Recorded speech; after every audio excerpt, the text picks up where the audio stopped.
ہم شرمندہ نہیں ہیں، ناصبی شرمندہ ہوں گے، وہ لوگ، وہ قوتیں شرمندہ ہوں گی کہ جن کا تعلق یزیدیوں کے ساتھ ہے۔ بسم اللہ والصلاة والسلام علی رسول اللہ وآلہ ومن والاه۔ السلام علیکم ورحمۃ اللہ وبرکاتہ۔ امید کرتا ہوں آپ لوگ خیر سے ہوں گے۔ اللہ سبحانہ وتعالیٰ آپ سب کو اپنے حفظ و امان میں رکھے۔ محرم الحرام کے مہینے میں اویس ربانی صاحب کے ساتھ ان کے چینل پر ایک نشست ہوئی تھی جس کا موضوع امام حسین علیہ السلام کی شہادت تھا۔ اس میں ہمارے ساتھ نہایت محترم اہل سنت عالم دین مولانا عبدالقادر ہزاروی صاحب بھی تشریف فرما تھے۔ مجھ سے ایک سوال پوچھا گیا کہ یزید کی بیعت کس طرح سے لی گئی، جس کے جواب میں نے یہ کہا کہ یزید کی بیعت کے لیے خوف و طمع کے راستے اختیار کیے گئے، جس پر کچھ احباب نے یہ سوال کیا ہے اور مختلف طعن و تشنیع کی زبان استعمال کی ہے کہ میں نے وہاں پر بغیر کسی حوالے کے بات کی، حالانکہ ایسا کچھ نہیں ہے۔ وہ پوڈ کاسٹ تھی اور اس میں نے اہل سنت والجماعت کے مصادر سے حوالہ دیتے ہوئے اپنی گفتگو رکھی ہے۔ اور آپ کو پتہ ہے کہ پوڈ کاسٹ کے اندر آپ اپنے ساتھ کوئی کتابیں نہیں لے کے جاتے۔ یہ کوئی جاہل آدمی ہوگا کہ جو یہ کہے گا، کوئی پنڈ کا مولوی کہ جو یہ سمجھے کہ پوڈ کاسٹ کے اندر بھی آپ چیخ چیخ کے لوگوں کو اپنی کتابیں بھی دکھاتے رہیں گے۔ لیکن جہاں تک ممکن ہوتا ہے آپ حوالہ جات رکھتے ہیں جتنا آپ سے ممکن ہو سکے۔ تو جو لوگ سوشل میڈیا سے وابستہ ہیں انہیں معلوم ہے کہ پوڈ کاسٹ کا انداز کیا ہوتا ہے۔ تو بہرحال ایک مولوی صاحب نے اس پر ایک ویڈیو بنائی اور میں بہت شکریہ ادا کرتا ہوں ایسے علماء کا، مولوی حضرات کا، کہ جو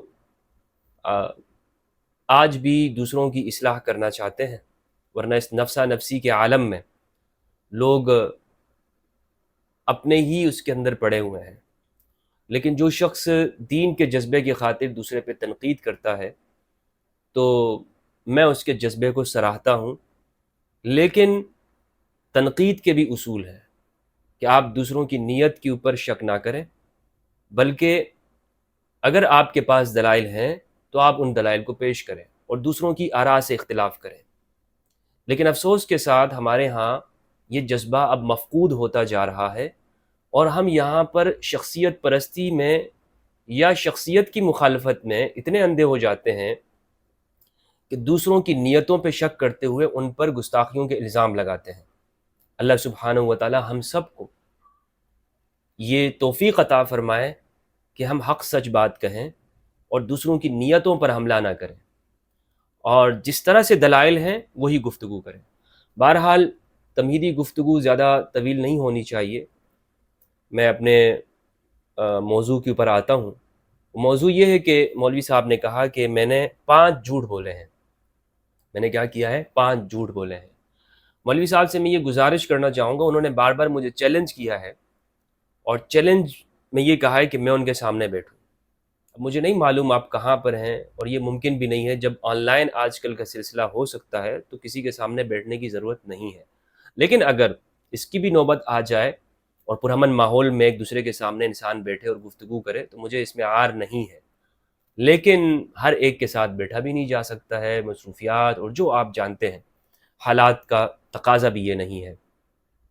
مولوی صاحب نے کہا کہ میں نے 5 جھوٹ بولے ہیں، اور اس پوری گفتگو کے اندر ان مولانا نے ایک جگہ پر بھی میری گفتگو کو دلیل کے ساتھ رد نہیں کیا، بس جذباتی باتیں۔ اس نے صحابہ پہ تنقید کی ہے، اس نے یہ بات کی، اس نے کاتب وحی پر تنقید کی ہے۔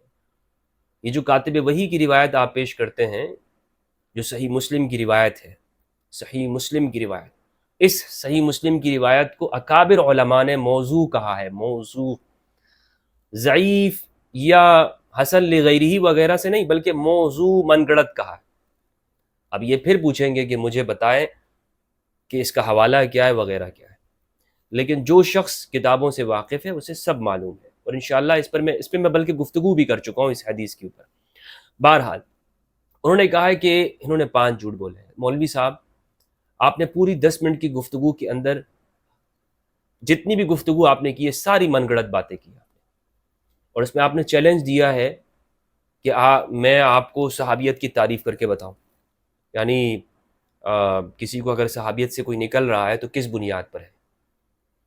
اگر آپ اس پر تیار ہیں کہ صحابیت کی تعریف کے اوپر مناظرہ کرنے کے لیے یا ڈیبیٹ کرنے کے لیے، میں مناظرے کا بالکل قائل نہیں ہوں، نہ جس طرح مناظرے کا ہمارے ہاں ماحول ہوتا ہے، دوسروں پر چیخ چلا کے بات کی جاتی ہے، پرامن ماحول میں اگر ٹیبل ٹاک ہو، ایک دوسرے کے ساتھ انسان ایک دوسرے کو سنے تو یہ اچھی بات ہے۔ اس کے لیے اگر آپ تیار ہوتے ہیں صحابیت کی تعریف کے اوپر کہ صحابیت کسے کہا جاتا ہے، تو انشاءاللہ عز و جل اس کے لیے میں تیار ہوں۔ باقی جو 5 الزامات کے حوالے سے جو بات کی ہے تو اس پہ میں آج انشاءاللہ عز و جل یہ تفصیلی ویڈیو بنا رہا ہوں، تاکہ ہر محب اہل البیت علیہ السلام کو جو ریسرچ کرنا چاہتا ہے تحقیق کے ساتھ اسے معلوم ہو کہ اہل سنت اکابرین نے کتابوں میں کیا لکھا ہے۔ انشاءاللہ عز و جل ایک ایک بات میں کتابوں سے آپ کے سامنے پیش کروں گا، آپ کی خدمت کے اندر۔ میرا مقصد یہ ہے کہ ہم دلیل کے ساتھ گفتگو کریں، ایک دوسرے کو سنیں، تمام مسالک کا احترام ہونا چاہیے، تمام مقدس اور اہم شخصیات کے احترام کے ساتھ ہم گفتگو کریں۔ اہل البیت علیہ السلام کا مقدمہ اتنی جرت اور بہادری کے ساتھ دنیا کے سامنے رکھا جائے کہ ہر شخص کہے اس نے جو بات اہل البیت علیہ السلام کے لیے کی ہے بڑی جرت کے ساتھ کہی ہے۔ ہم شرمندہ نہیں ہیں، ناصبی شرمندہ ہوں گے، وہ لوگ، وہ قوتیں شرمندہ ہوں گی کہ جن کا تعلق یزیدیوں کے ساتھ ہے، جن کا تعلق امام علی علیہ السلام کے ساتھ ہو، جن کا تعلق حسین کے ساتھ ہو، جن کا تعلق کربلا کے ساتھ ہو، ان کا سر کبھی بھی نہیں جھکا ہوتا۔ اور میں آپ کو گارنٹی دیتا ہوں انشاءاللہ عز و جل، اے محبان اہل البیت، اے وہ لوگوں کہ جو علی کی موالات کا عقیدہ رکھتے ہو، کہ جو علی سے محبت کرتے ہو، اگر کوئی بھی شخص دنیا کے اندر وہ سیدہ زہرا علیہ السلام کے تقدس میں اپنا سر جھکا لے، آپ کی بارگاہ کے اندر وہ عاجزی کے ساتھ پیش ہو، اللہ سبحانہ و تعالیٰ دنیا میں کبھی بھی اس کو شرمندہ نہیں کرے گا۔ امتحانات اور ابتلا اور مصائب ضرور آئیں گے، وہ تو امام حسین علیہ السلام پر بھی آئے، ابتلا، آزمائش ہوئی، لیکن آپ کا سر ہمیشہ بلند رہے گا۔ بسم اللہ الرحمن الرحیم۔ پہلا جو اعتراض ہے وہ یہ ہے کہ میں نے یہ بات کہی تھی اپنی اس گفتگو میں کہ معاویہ بن ابی سفیان نے یزید کے لیے زبردستی بیعت لیتے تھے۔ دوسرا، عبداللہ ابن عمر کو قتل کی دھمکی۔ تیسرا، معاویہ کا ابن عمر سے کہنا ہم تم سے اور تمہارے باپ سے زیادہ اس خلافت کا حق رکھتے ہیں۔ نمبر 4، صلح امام حسن علیہ السلام کی خلاف ورزی۔ نمبر 5، حضرت عمر صحابہ کو ڈرایا کرتے تھے کہ مستحکم رہنا، شام میں معاویہ موجود ہے۔ اس مولوی صاحب کا کہنا ہے کہ یہ میں نے 5 ایسی باتیں کہی ہیں کہ جو من گڑت ہیں، جھوٹ ہیں، اور اہل سنت کے مصادر میں کہیں نہیں لکھا، اور چیخ چیخ کے چلا چلا کے اس مولوی نے قرآن سامنے اس کے رکھا ہوا ہے، لیکن جھوٹ بولتے ہوئے اس کو ذرا بھی حیا اور شرم نہیں آئی کہ قرآن کے سامنے ہوتے ہوئے یہ ایک طرف مجھے جھوٹا کہہ رہا ہے اور دوسری طرف اس میں اتنی جرت نہیں ہے کہ وہ بخاری کی اس روایت کو اسکرین کے اوپر دکھا سکے کہ بخاری کے جس روایت کا میں نے حوالہ دیا صحیح بخاری کا، اور جس کو یہ کہہ رہا ہے کہ میں نے جھوٹ بولا ہے، یہ مولوی اس روایت کو ہی پیش نہیں کر رہا۔ اتنی ہمت اور جرت نہیں ہے ان مولانا کے اندر۔ ناصبیوں، تمہیں بخاری سے ہاتھ اٹھانا ہوگا، یا تو تم منکر حدیث بن جاؤ یا بخاری کو مان جاؤ، لیکن 2 کشتیوں کے اندر تم سوار ہو جاتے ہو۔ جب تمہارے سامنے بات ہوتی ہے اہل البیت کی تو کہتے ہو جناب نہیں ہمارا یہ موقف ہے، جب ہم بخاری کو سامنے رکھتے ہیں تو کہتے ہیں نہیں ہر روایت تو ہم مانتے نہیں ہیں، بخاری سے بھی ہاتھ اٹھاتے ہیں۔ اور یہ سارے ناصبی بنیادی طور پر غیر منکرین حدیث ہیں، یہ جتنے بھی یہ اپنے آپ کو کہتے ہیں ویسے حدیث حدیث حدیث، لیکن بنیادی طور پر ان کا حدیث کے اوپر یقین اور اعتبار کوئی نہیں ہوتا، یہ حدیث کو نہیں مانتے ہیں۔ انشاءاللہ عز و جل میں آج پروف کے ساتھ اپنے ناظرین کے سامنے یہ چیزیں رکھوں گا، اور یہ بہت انتہائی اہم ویڈیو ہے، ہر محب اہل البیت اس ویڈیو کو ضرور دیکھیں۔ جو شخص بھی یہ چاہتا ہے کہ اس کے سامنے دلائل کے ساتھ مدلل طور پر یہ چیزیں آ جائیں، یہ 5 جو اعتراضات ہیں انہیں آپ یاد رکھیے گا، حوالے کے ساتھ آپ کے سامنے پیش کرتا ہوں۔ نمبر 1، جو پہلا مجھ پہ اعتراض کیا گیا کہ میں نے یہ جھوٹ بولا ہے، کیا بات کرنا؟ کہ معاویہ بن ابی سفیان کا یزید کے لیے زبردستی بیعت لینا۔ وہ کہہ رہے ہیں نہیں یہ ثابت کرو، ایسا کچھ نہیں ہے، انہوں نے زبردستی بیعت نہیں لی۔ سب سے پہلے میں آپ کو حوالہ دیتا ہوں، یہ مفتی اعظم پاکستان مفتی شفیع رحمہ اللہ، مفتی محمد شفیع رحمہ اللہ، جو کہ مولانا مفتی تقی عثمانی صاحب حفظہ اللہ کے والد گرامی تھے، دارالعلوم دیوبند کے سے فراغت تھی ان کی، اور دارالعلوم کراچی جن کا آج ہے، تو یہ مفتی شفیع صاحب وہ ہیں. انہوں نے کتاب لکھی ہے شہید کربلا، مختصر رسالہ ہے. اس کے صفحہ نمبر 13 پہ یہ لکھتے ہیں. سب سے پہلے تو میں یہاں سے آغاز کر رہا ہوں، ٹھیک ہے. دیوبندی تو بھاگ نہیں سکتے نا اس کتاب سے، دیوبندی کیسے بھاگیں گے؟ اور وہ لوگ جو ناسبی ہیں وہ بھی کم از کم مانتے ہیں کہ اہل سنت والجماعت کے جلیل القدر عالم ہیں. صفحہ نمبر 13 پہ لکھتے ہیں اسلام پر بیعت یزید کا حادثہ. بیعت یزید کا حادثہ لکھا ہے انہوں نے.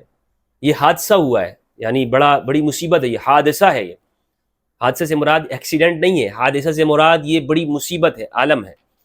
شام و عراق میں معلوم نہیں کس طرح لوگوں نے یزید کے لیے بیعت کا چرچا کیا شام و عراق میں، اور یہ شہرت دی گئی کہ شام و عراق، کوفہ و بصرہ یزید کی بیعت پر متفق ہو گئے. مفتی شفیع صاحب واضح لکھ رہے ہیں.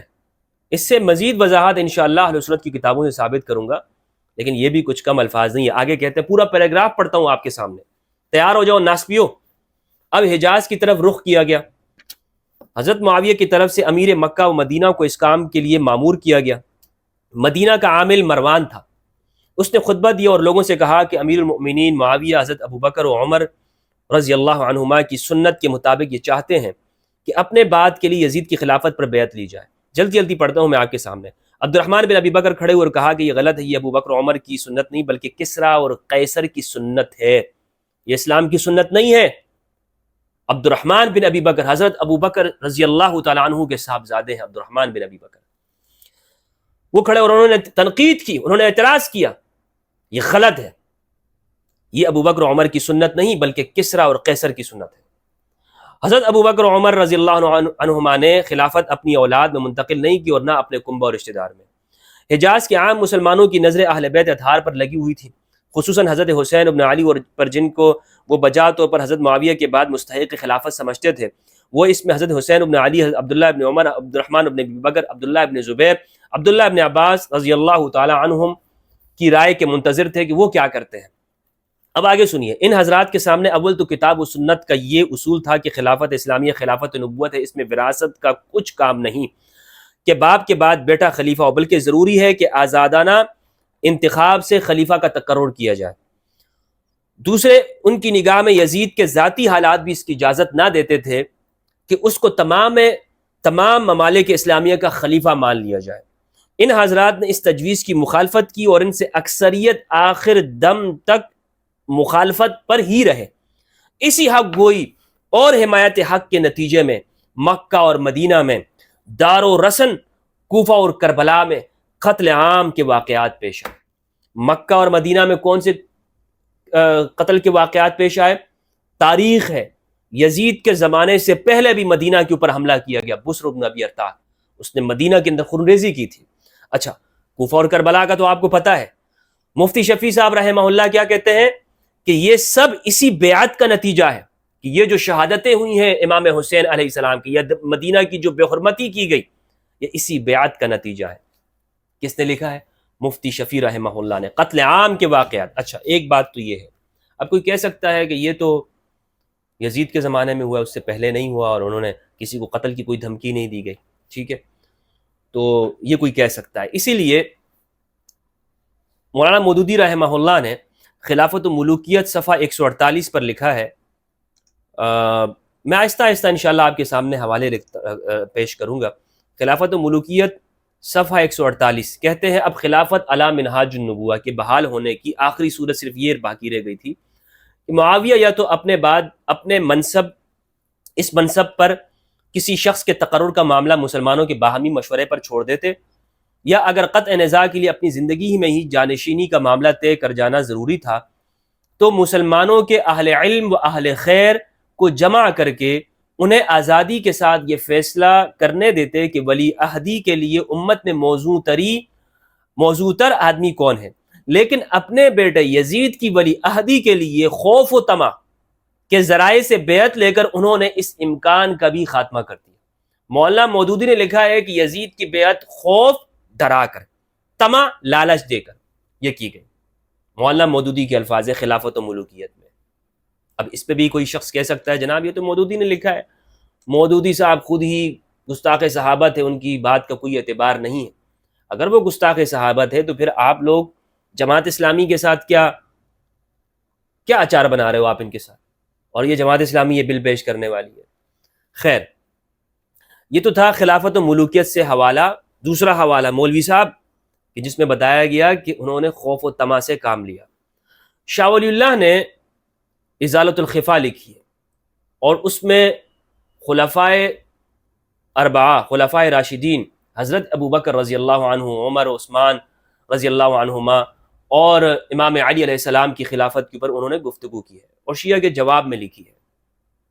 اس کے اندر صفحہ نمبر 115 میں شاہ ولی اللہ نے ایسے جملے لکھے ہیں کہ یہ مولوی صاحب کبھی اس کو پڑھ بھی نہیں سکتے۔ میں آپ کے سامنے پیش کرتا ہوں شاہ ولی اللہ صاحب کیا فرماتے ہیں۔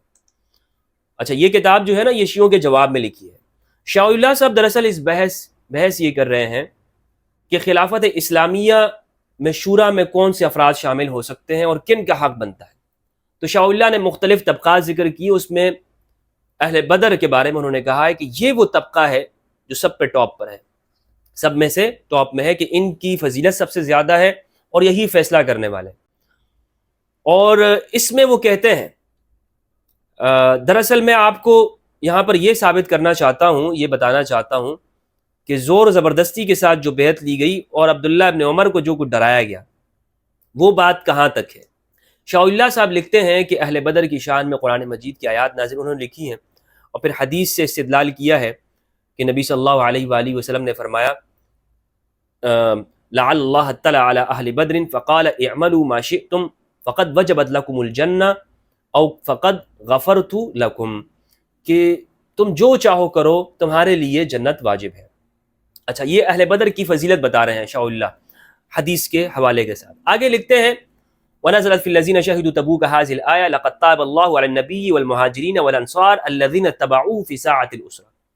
غزوہ تبوک کو غزوہ ذات العسرہ بھی کہا جاتا ہے، اور یہ آپ کو معلوم ہے، میری اس کے اوپر ویڈیو ہے، آپ تفصیل سیرت کی کتابوں میں بھی دیکھ سکتے ہیں۔ تبوک کے واقعے میں، تبوک شام کے قریب کا علاقہ ہے۔ قرآن مجید کی اس آیت میں سورہ توبہ آیت نمبر 117 میں اللہ رب العزت نے ارشاد فرمایا کہ اللہ نے نبی پر توجہ کی صلی اللہ علیہ وآلہ وسلم، مہاجرین اور انصار، اور ان لوگوں کی جنہوں نے نبی کی پیروی کی مشکل گھڑی میں، ٹھیک ہے، مشکل گھڑی میں۔ تو اب یہاں پر کوئی یہ شخص یہ نہیں کہہ سکتا کہ تبوک میں جتنے بھی لوگ تھے سب کے سب ان کی توبہ ہو چکی ہے، نہیں۔ اللہ سبحانہ و تعالیٰ نے یہاں پہ فرمایا کہ مہاجرین اور انصار، اللہ نے قرآن مجید میں مخصوص کیے مہاجرین اور انصار کی، اور ان میں بھی پھر خاص کیا الذین اتبعوہ فی ساعۃ العسرہ، کہ جنہوں نے پیروی کی ہے نبی صلی اللہ علیہ وسلم کی اس ساعۃ العسرہ، مشکل گھڑی کے اندر۔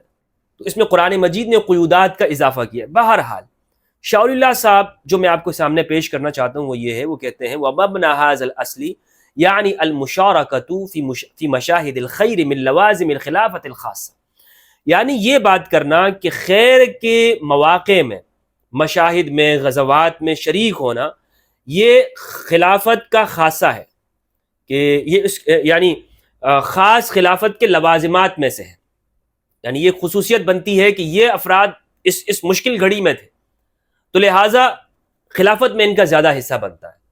تو خود سوچئے کہ جب بدر میں جو لوگ شریک ہوئے ہیں ان کی جو فضیلت ہے وہ کتنی زیادہ ہوگی بجائے اس کے کہ جو بندہ آخر میں آتا ہے فتح مکہ کے اوپر، اور یہ قرآن مجید نے بھی بالکل واضح طور پر بتایا ہے۔ اور یہ ہر تحریک میں آپ دیکھ سکتے ہیں کہ جو شروع کے افراد ہوتے ہیں ان کی اہمیت زیادہ ہوتی ہے، لازمی بات ہے وہ مشکل کی گھڑی میں وہ ساتھ دینے والے ہوتے ہیں، اور یہی قرآن مجید نے معیار رکھا ہے۔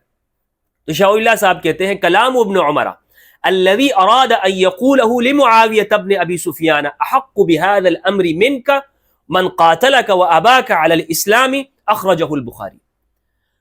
شاہ ولی اللہ کہتے ہیں کہ یہی مراد ہے ابن عمر رضی اللہ تعالیٰ عنہما کی، کہ جب انہوں نے معاویہ بن ابی سفیان سے یہ بات کہی، اور یہ صحیح بخاری کے اندر موجود ہے کہ احق بهذا الامر منك، کہ اس خلافت کے حقدار تجھ سے وہ لوگ ہیں من قاتلک، جس نے آپ کے ساتھ قتال کیا ہے، من قاتلک، جس نے آپ کے ساتھ قتال کیا، وہ اباک، اور آپ کے والد کے ساتھ، علی الاسلام، اسلام کے اوپر، یعنی آپ وہ ہیں کہ جو ہمارے خلاف لڑتے رہے، مسلمانوں کے خلاف، اور ہم وہ لوگ ہیں، یعنی صحابہ کی اولاد وہ لوگ ہیں کہ جنہوں نے تمہارے خلاف اور تمہارے والد کے خلاف جنگیں کی، لہٰذا یہ بات مجھے نہ بتاؤ کہ خلافت کا حق کس کو زیادہ ہے۔ اور یہی بات میں نے کی تھی اس ویڈیو کے اندر کہ ابن عمر رضی اللہ تعالی عنہ کو ڈرایا دھمکایا گیا، اور یہ میں آگے پوری روایت آپ کے سامنے پیش کرتا ہوں۔ یہاں میں نے جو شاہ ولی اللہ کا حوالہ دیا ہے، شاہ ولی اللہ بھی اس کو تسلیم کر رہے ہیں کہ خلافت کے حقدار وہ اہل بدر ہیں، اور یہی ابن عمر رضی اللہ تعالی عنہما کا استدلال تھا۔ اب آگے دیکھیے شاہ اللہ نے ایک اور بات بھی کی ہے۔ شاہ اللہ نے کہا وَكَذَلِكَ قَوْلُ عبد الرحمن بن غنم العشعری فقیہ الشامی مبنی علی هذا الاصل، اور اسی کے اوپر عبد الرحمن بن غنم العشعری رضی اللہ تعالیٰ عنہ کا قول اسی اصل کے اوپر مبنی ہے۔ عبد الرحمن بن غنم العشعری کا کیا واقعہ ہے؟ مختصر بتاتا ہوں آپ کو کہ جب معاویہ بن ابی سفیان نے حضرت ابو ہریرہ رضی اللہ عنہ اور ابو درداء رضی اللہ عنہ ان دونوں کو سفیر بنا کے بھیجا امام علی علیہ السلام کی جانب کہ جاؤ ہم ایک مرتبہ دوبارہ سے شورا منعقد کرتے ہیں اور اس میں مجھے بھی شامل کر لو اس شورا کے اندر، اور پھر ہم خلافت کا مسئلہ حل کرتے ہیں۔ تو جب یہ دونوں بزرگان حضرت ابو ہریرہ اور حضرت ابو درداء رضی اللہ تعالیٰ عنہما یہ جا رہے تھے شام سے، رستے میں ان کی ملاقات ہوئی عبد الرحمن ابن غنم العشعری رضی اللہ تعالیٰ عنہ کے ساتھ، اور یہ فقیہ الشام عبد الرحمن ابن غنم العشعری رضی اللہ عنہ رحمہ اللہ۔ تو انہوں نے کہا کہ کہاں جا رہے ہو؟ تو انہوں نے بتایا کہ بھائی ہم اس کام سے جا رہے ہیں کہ ان کو شورا میں شامل کریں، اور یہ سب پورا واقعہ شاہ ولی اللہ نے لکھا ہے، اور شاہ ولی اللہ رحمہ اللہ نے الاستیاب کے حوالے سے لکھا ہے، یہاں سے بھی میں آپ کو بتا دوں گا۔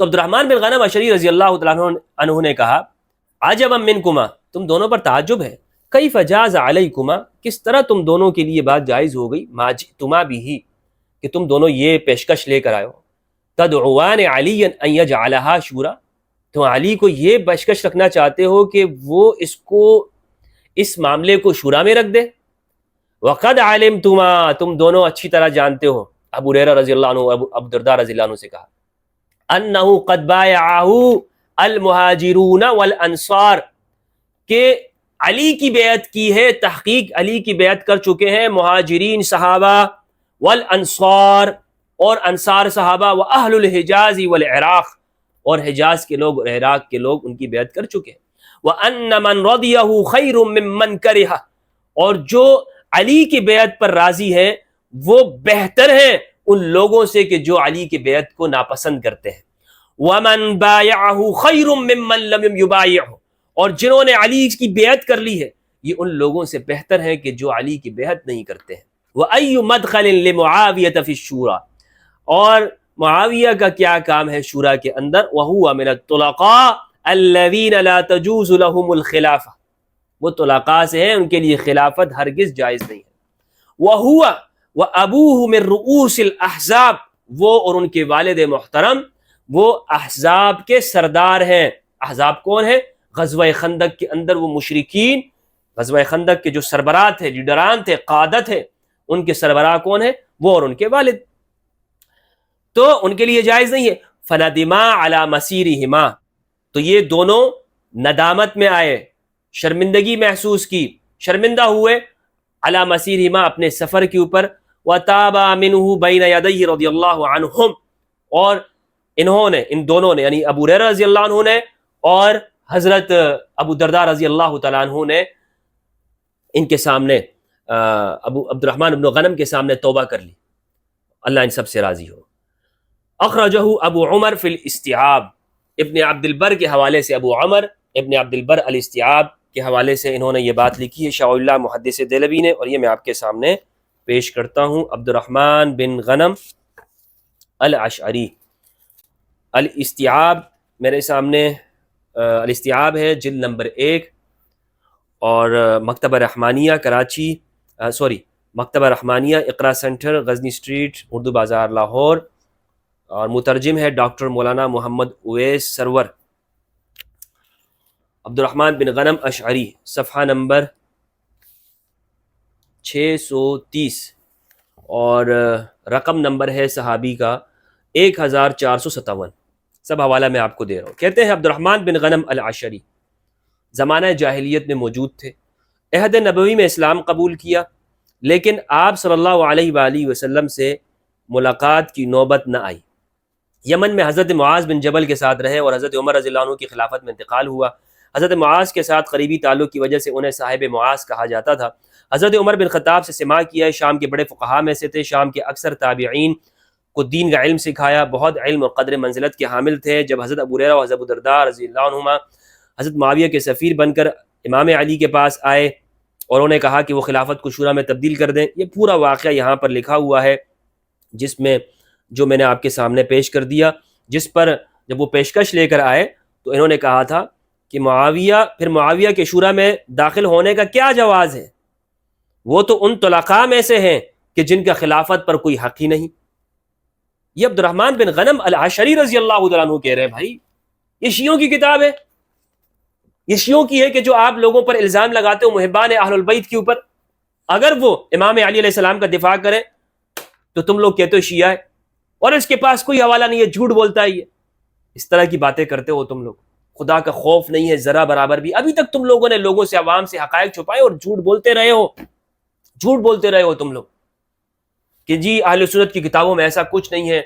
یہ عبد الرحمن بن غنم تابعی ہے، تابعی، اور رضی اللہ عنہ تو میں ادب سے کہہ رہا ہوں، اور میرے نزدیک رضی اللہ عنہ ہر مومن کو کہا جا سکتا ہے۔ عبد الرحمن بن غنم تابعی ہے اور یہ تنقید کر رہے ہیں۔ آپ کے نزدیک کوئی شخص وہ صحابی پہ تنقید نہیں کر سکتا۔ عبد الرحمن بن غنم العشری یہ تنقید کر رہے ہیں کہ ان کا کوئی حق نہیں بنتا ہے خلافت کے اندر، کوئی حق نہیں بنتا ہے خلافت کے اندر۔ اور الاستیعاب کے اندر حوالہ میں نے آپ کو دے دیا، نہیں جی کبھی بھی الاستیعاب سے آپ حوالہ نہیں پیش کر سکتے، اہل سنت کی کتابوں میں نہیں ہے، ٹھکرائیے اس کو۔ یا تو پورے کے پورے اسلام میں آ جاؤ، یا پورے کے پورے ناصبی بن جاؤ، یا دین سے نکل جاؤ، یہ منافقانہ کردار نہ ادا کرو۔ امام علی علیہ السلام کے جو بھی فضائل بیان کرے اور باقی گروہ کے احوال، تم اس کے اوپر فوراً الزام لگا دیتے ہو، مارنے کی بات کرتے ہو اور کہتے ہو جناب یہ جھوٹ بولتا ہے۔ الزامات اللہ کا خوف نہیں ہے تمہیں ذرا برابر بھی۔ اچھا، یہ شاہ ولی اللہ کا حوالہ بھی میں نے آپ کو دے دیا، اور شاہ ولی اللہ نے اس سے استدلال کیا، اور الاستیعاب فی معرفت الاصحاب ابن عبد البر الاندلسی رحمہ اللہ، اس کا حوالہ بھی میں نے آپ کے سامنے پیش کر دیا۔ اچھا، یہ بات جو میں نے کہی نا کہ زبردستی بیعت لیتے تھے، نہیں بھائی زبردستی تو کوئی نہیں ہے، زبردستی تو کسی سے بیعت نہیں لی گئی۔ عبد الرحمن بن خالد بن ولید، ان کی موت کیسے ہوئی ہے؟ اچھا، عبد الرحمن بن خالد بن ولید، الاستیعاب جلد 1 صفحہ نمبر 1410۔ عبد الرحمن بن خالد بن ولید کی موت کیسے ہوئی ہے؟ عبد الرحمن بن خالد کو امام علی کے جانثار لوگوں میں سے نہیں تھے، بلکہ یہ معاویہ بن ابی سفیان کے لشکر میں تھے اور امام علی علیہ السلام کے سخت مخالف تھے۔ ابن عبد البر لکھتے ہیں عبد الرحمن بن خالد بن ولید بن مغیرہ قریشی مخزومی نے نبی کریم صلی اللہ علیہ وسلم کا زمانہ پایا۔ یہ خالد بن ولید کے بیٹے ہیں عبد الرحمن، لیکن آپ سے کوئی حدیث نہیں سنی۔ ان کے والد حضرت خالد بن ولید جلیل القدر صحابہ میں سے عبد الرحمن بن خالد قریش کے بہادر اور جنگجو لوگوں میں سے ایک تھے۔ آپ بہت شرف و فضیلت اور کرم و سخاوت والے تھے، لیکن حضرت علی اور بنو ہاشم کے مخالف تھے، جبکہ ان کے بھائی مہاجر بن خالد حضرت علی سے بہت محبت کرتے تھے۔ وہ حضرت علی کی حمایت میں جنگ جمل اور جنگ صفین میں شریک ہوئے، جبکہ عبد الرحمن جنگ صفین میں حضرت معاویہ کی حمایت میں شریک ہوئے۔ یہ اللہ کی دین ہے اور اللہ کی عطا ہے۔ یعنی آپ دیکھیں کہ دو بھائی ہیں نا، ایک علی کے مخالف اور ایک امام علی علیہ السلام کے ساتھ ہے۔ مہاجر بن خالد بن ولید وہ امام علی علیہ السلام کے ساتھ ہے، اور یہ اپنی اپنی قسمت ہے، اپنی اپنی قسمت ہے۔ کہتے ہیں جب حضرت معاویہ نے لوگوں کو یزید کی بیعت کروانے کا فیصلہ کیا تو انہوں نے اہل شام میں ایک خطبہ دیا اور اس میں کہا، اے شام والو، اب میری عمر زیادہ ہو گئی ہے اور میری موت قریب ہے، میں چاہتا ہوں کہ میں تمہارے لیے ایسے آدمی کو مقرر کر جاؤں جو تمہارے باہمی جوڑ کا ذریعہ بنے۔ میں تم سے ایک ہوں، مجھے اپنی رائے سے آگاہ کرو۔ سب لوگ جمع ہوئے، انہوں نے کہا ہم عبد الرحمن بن خالد پر راضی ہیں۔ سب لوگوں نے کہا اکٹھے ہو کر، انہی کے لشکر میں سے لوگوں نے، کہ ہم آپ کے بعد کس کو خلیفہ مانتے ہیں؟ عبد الرحمن بن خالد بن ولید کو ہم خلیفہ مانتے ہیں۔ یہ بات حضرت معاویہ کو بہت بری لگی اور انہوں نے اس بات کو اپنے دل میں رکھ لیا، اس بات کو اپنے دل میں رکھ لیا۔ حوالہ الاستیعاب ابن عبد البر الاندلسی کا ترجمہ کس نے کیا ہے؟ دیوبندی عالم نے، ڈاکٹر مولانا محمد اویس سرور صاحب نے۔ میں نے اپنا ترجمہ ایک لفظ بھی نہیں کہہ رہا ہوں اس میں، وہ کوئی آپ نے یہ کیسے الفاظ کہہ دیا، ان کی نیت پہ دل میں آپ نے بات کہ وہ دل میں بات رکھتے تھے، آپ نے یہ بات کیسے کہہ دی؟ میں نہیں کہہ رہا ہوں بھائی، ترجمہ کرنے والوں نے لکھا ہے اور ابن عبد البر المدلسی نے لکھا ہے۔ پھر عبد الرحمن بن خالد بیمار ہوئے تو حضرت معاویہ نے ایک یہودی طبیب کو کہا کہ وہ ان کی دوائی میں ایسا کچھ ملا دے جس سے ان کا انتقال ہو جائے، یہ مر جائے۔ اس یہودی طبیب نے ایسے ہی کیا اور عبد الرحمن بن خالد کا انتقال ہو گیا۔ پھر ان کے بھائی مہاجر بن خالد اپنے غلام کے ساتھ چھپ کر دمشق آئے اور اس یہودی کے طاق میں لگ گئے، اور وہ یہودی رات کے وقت معاویہ کے گھر سے نکلا تو انہوں نے اس پر حملہ کر کے اسے مار دیا، ان کے بھائی نے اس کو قتل کر دیا۔ اچھا تو کیا ہے جناب، مار دیا گیا اسی خلافت کی وجہ سے کہ لوگوں نے کہا تھا ان کا قصور بھی نہیں تھا، لیکن ان کو قتل کر دیا گیا، شہید کر دیا گیا۔ کس وجہ سے جناب؟ یہ مولوی صاحب کہتا ہے کہ میں نے سب حوالے ایسے ہی پیش کر دیے۔ ابھی مولوی صاحب صبر کرو، ابھی میں اور بھی آپ کو کچھ پیش کر رہا ہوں۔ آپ نے کہا نا کہ نہیں سب حوالے میں نے باتیں اپنی طرف سے کی ہیں، یہ ایک ایک اس کا تمہارے اوپر فرض بنتا ہے، ٹھیک ہے، کہ اس کا جواب دو۔ ذہبی نے سیر اعلام النبلاء جلد 5 صفحہ 86 کے اندر، جلد 5 صفحہ 86 کے اندر جو لکھا ہے، میرے خیال میں مولوی اس کتاب نہیں لا سکیں گے، یہ ان کو ہارٹ اٹیک ہو جائے گا ان کو۔ ایک خطبہ نقل کیا ہے کہ معاویہ بن ابی سفیان نے عام الجماعہ کے بعد مدینہ کے اندر خطبہ دی۔ عام الجماعہ سے تو آپ واقف ہیں، یعنی وہ سال کہ جب امام حسن علیہ السلام نے اپنی خلافت صلح کر لی اور دستبرداری کر لی خلافت سے، اس کو کہا جاتا ہے عام الجماعہ، یعنی اجتماعیت کا سال۔ اچھا تو جب یہ مدینہ گئے معاویہ بن ابی سفیان، وہاں انہوں نے خطبہ دیا، اور ذہبی نے سیر اعلام النبلاء کے اندر جلد 5 صفحہ 86 کے اوپر لکھا، اور یہ مکتبۃ الوحیدیہ کی میرے پاس ہے۔ ابو بکر الحذلی سے روایت ہے، عن شعبی سے، اور یہ شعبی اہل سنت کے جلیل القدر امام ہیں، بخاری مسلم کے راوی ہیں شعبی، اور بخاری مسلم کے جو راوی ہوتے ہیں ان پر جرح قبول نہیں ہوتی۔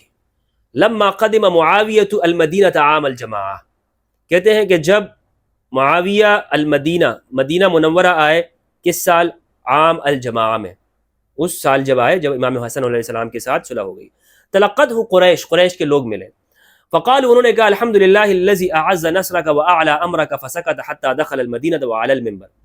تو قریش سب نے مبارکباد دی کہ اللہ کا اس ذات کی تعریفیں ہیں کہ جس نے آپ کی مدد کی، اعز نصرک، مدد کر کے آپ کو عزت دی، اور آپ کے امر کو بلند کیا، آپ کی حکومت کو، آپ کا بول بالا کیا۔ فسکت، تو معاویہ خاموش ہوئے، حتی دخل المدینہ، یہاں تک کہ شہر کے اندر داخل ہوئے، ممبر پہ چڑھے اور انہوں نے اللہ کی تعریف کی اور کہا اما بعد فانی واللہ ولیت امرکم حین ولیتہ، اللہ کی قسم میں نے تمہارا یہ اقتدار حاصل کیا ہے، یعنی تمہارے امیر بنا ہوں، ولیت امرکم، تمہاری یہ حکومت حاصل کی ہے، حین ولیتہ، کہ جب میں نے اس کا اقتدار لیا، وانا اعلم، میں یہ بات جانتا ہوں، انکم لا تسرون بولایتی، تم میری ولایت کے اوپر خوش نہیں ہو، میری حکومت کے اوپر خوش نہیں ہو۔ عربی میں حکومت کو ولایت کہا جاتا ہے۔ ولا تحبونها، اور نہ ہی تم اس کو پسند کرتے ہو۔ وانی لعالم بما فی نفوسکم، اور بخدا میں جانتا ہوں جو کچھ تمہارے دلوں میں ہے۔ ولکن خالصتکم بسیفی ھذا مخالصۃ، لیکن میں نے تمہارے اوپر اپنے اس تلوار کے استعمال میں جلدی کی ہے۔ خالص یخالص مخالصۃ کہتے ہیں، آپ المنجد کے اندر دیکھ سکتے ہیں، اس کو کہتے ہیں جلدی کرنا۔ تو معاویہ کہہ رہے ہیں کہ میں نے تمہارے اوپر تلوار کے استعمال میں جلدی کی ہے، کیوں؟ مجھے معلوم ہے کہ تم لوگ نہ پسند کرتے ہو اور نہ ہی میری حکومت کو تم لوگ پسند نہیں کرتے، لیکن میں نے تمہارے اوپر یہ جلدی کی ہے، تلوار کے استعمال میں جلدی کی ہے۔ اور یہ مدینہ کے اندر انہوں نے عام الجماعہ کے اندر خطبہ دیا۔ اچھا اسی طرح سے صفحہ نمبر 173 173 اسی جلد کے اندر ہے، کہتے ہیں ذہبی رحمہ اللہ کہتے ہیں بلغنا، ہمیں یہ بات پہنچی ہے، ان الحسین لم يعجبه ما عمل اخوه الحسن من تسلیم الخلافت الى معاویہ، کہ امام حسین علیہ السلام کو یہ بات پسند نہیں آئی کہ امام حسن علیہ السلام نے خلافت اقتدار کو معاویہ کی جانب حوالہ کر دیا، بل کان رأیہ القتال، بلکہ امام حسین علیہ السلام کی رائے یہی رہی لڑنا چاہیے، قتال کرنا چاہیے، ولکنہ کظم واطاع اخاہ، لیکن امام حسین علیہ السلام نے اس بات پر صبر کیا اور اپنے بھائی کی بات مانی، وبایع، اور بیعت کی، وکان یقبل جوائز معاویہ، اور معاویہ کی طرف سے جو جوائز آتے تھے، جوائز ویسے انعامات کو کہتے ہیں، لیکن آپ یوں کہہ سکتے ہیں کہ جو اخراجات ہوتے تھے اسے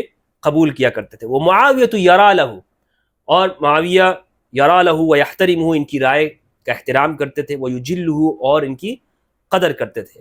فلما ان فعل معاویہ ما فعل بعد وفات السید الحسن من العہد بالخلافۃ الی ولدہ یزید، لیکن جب معاویہ نے وہ کیا بعد وفات السید الحسن، السید الحسن علیہ السلام کی وفات کے بعد، کہ خلافت کے عہد کو اپنے بیٹے یزید کی جانب منتقل کر دیا، تألم الحسین، امام حسین کو درد ہوا، اس سے دردناک ہوئے.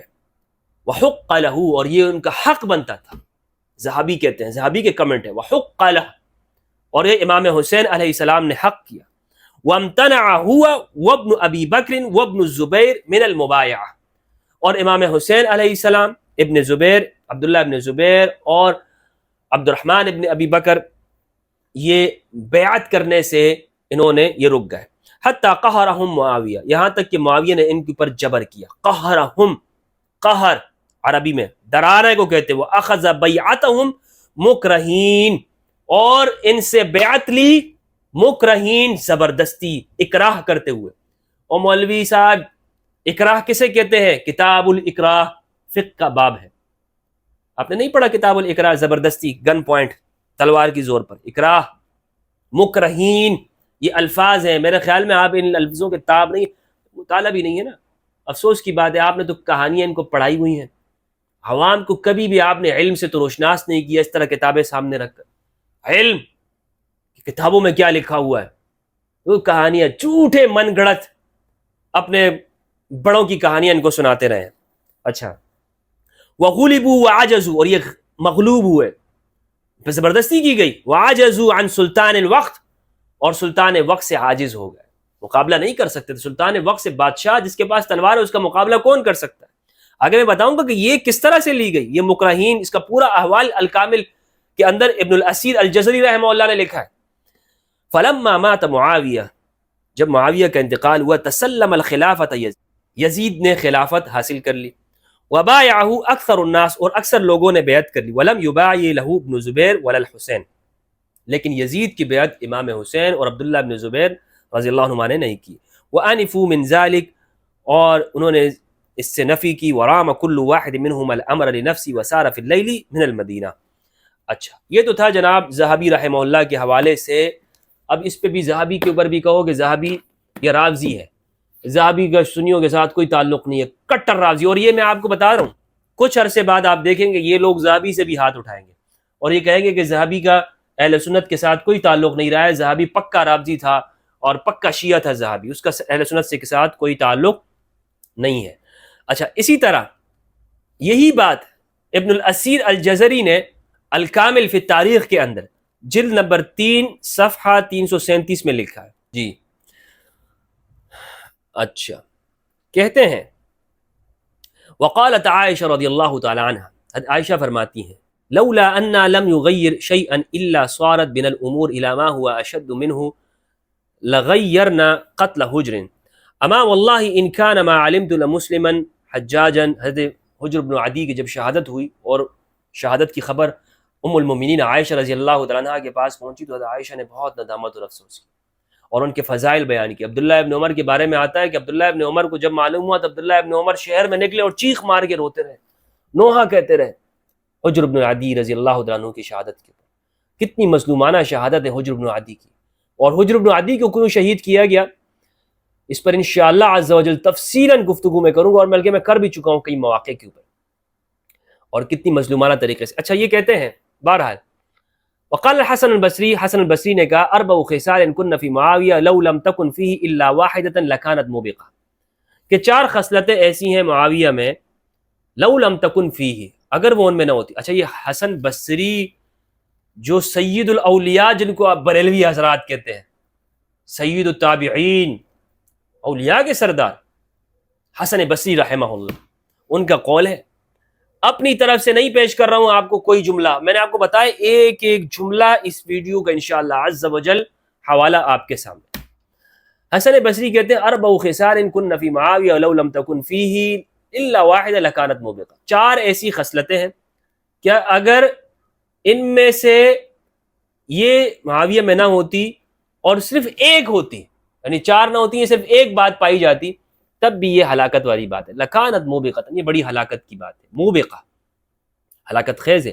انتزاعه على هذه الامة بالسيف حتى اخذ الامر من غیر مشورہ، اس امت کے اوپر تلوار سونتنا یہاں تک کہ حکومت اور اقتدار کو بغیر مشورے کے حاصل کیا. وفیہم بقایا الصحابۃ وذو الفضیلہ، اور دوسرے لوگ صاحبان فضیلت صحابہ کرام رضوان اللہ علیہم اور باقی صحابہ کرام موجود تھے. واستخلافه بعده ابنه سکیرا خمیرا یلبس الحریر ویضرب بالتنابیر، اور اپنے بعد اپنے شرابی نشوئی ایسے بیٹے کو حکومت اور اقتدار دے دینا کہ جو ریشم کا کپڑا پہنتا تھا اور جو تنابیر ڈھول باجے بجایا کرتا تھا.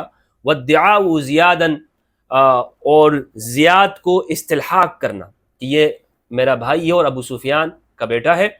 یہ چار باتیں حسن بصری رحمہ اللہ نے گنوائی ہیں.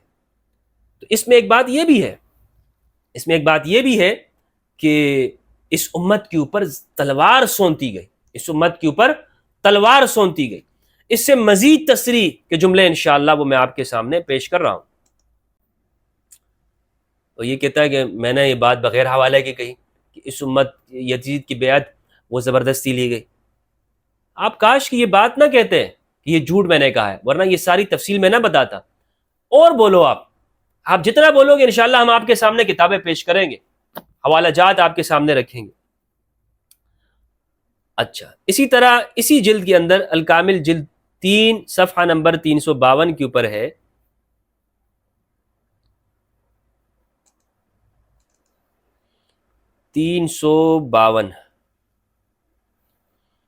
جی کہتے ہیں ثم ان معاویہ قال للضحاک ابن قیس الفہری، پھر معاویہ بن ابی سفیان نے ضحاک بن قیس الفہری سے کہا جب ان کے پاس وفود جمع ہوئے، انی متکلم، میں بات کروں گا، جب میں خاموش ہو جاؤں تو پھر تم لوگوں کو یزید کی بیعت کی طرف لے کر آنا، اور مجھے اس بات کے اوپر ابھارنا کہ میں یزید کو اپنے بعد خلیفہ بناؤں.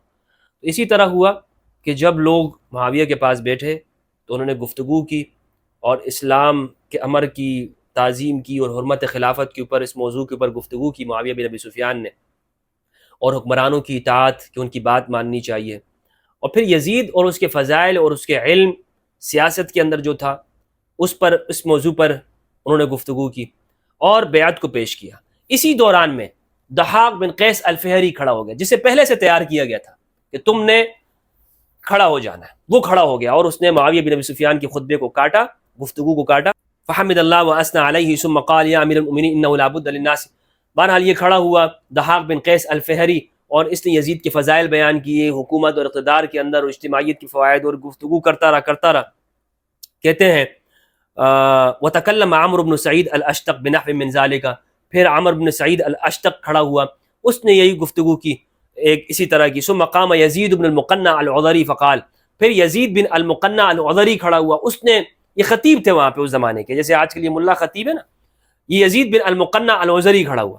اس نے کہا ھذا امیر المؤمنین واشار الی معاویہ، اس نے کہا یہ امیر المؤمنین ہے اور معاویہ کی جانب اشارہ کیا. فإن هلك ھذا، اگر یہ چلے جائیں، ان کی موت ہو جائے. واشار الی یزید، اور پھر یزید کی جانب اشارہ کیا اور کہا ومن ابا فھذا، اور جس نے اس کا انکار کیا فھذا، تو پھر اس کے لیے واشار الی سیفہ، اور اپنی تلوار کی جانب اشارہ کیا، یعنی ابھی یہ امیر المؤمنین ہے. ایک اشارہ یہ، دوسرا اشارہ یزید کی جانب کہ اس کے بعد، ان کے بعد یزید امیر المؤمنین ہے، اور جس نے انکار کیا تو اس کے لیے یہ ہے. یہ جیسے آج کل کوئی گن اٹھا کے گئے کہ یہ ہے اس کے لیے.